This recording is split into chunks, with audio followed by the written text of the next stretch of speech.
Hi! Kamusta kamo tanan? Ang ngalan ko si Adrian. Mastoryahanay naman kita parti sa pahamot. Ini nga pahamot nga luyag ko istorya sa inyo subong tawag siya Dolce and Gabbana for Om. Eau de toilette. Iyan ni siya ni Dolce and Gabbana. Kag for Om ni siya, botang balon pang lalaki. Pero kung luyag mo siya suksukon, bahala ka, pag gusto ka, no? Kag udi toilet ni siya botang balon, makusog ni siya. Kung ispray mo na siya si mo, bisan layo ang tao, masimutan ka. Te, nabatian nyo naman ni no? Doon nagstorya naman ko sing Dolce and Gabbana per Om. Pero ato to yan, 1994. Ini saya 2012. No, bago nga formula. Te, ano ang kinalain?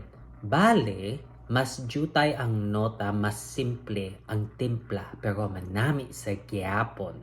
No, te, ano ang iya nga mga nota? For the top, we have citruses, bergamot, neroli, kag mandarin orange. Na damo siya citrus, pero masimutan mo ang bergamot.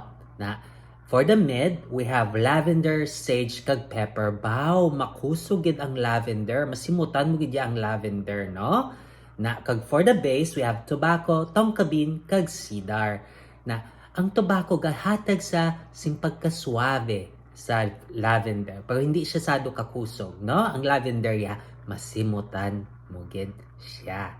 Angay ni siya sa mainit nga klima. Ang angay nga temperatura nga para siya is between 70 degrees Fahrenheit to 90 degrees Fahrenheit o kung 21 degrees Celsius to 32 degrees Celsius. Pero kung ako pamangkuton mo, pang adlaw-adlaw ni siya, bisan ano nga panahon, kay kabalo ka ang lavender, kanami siya simutan bisan ano nga klima.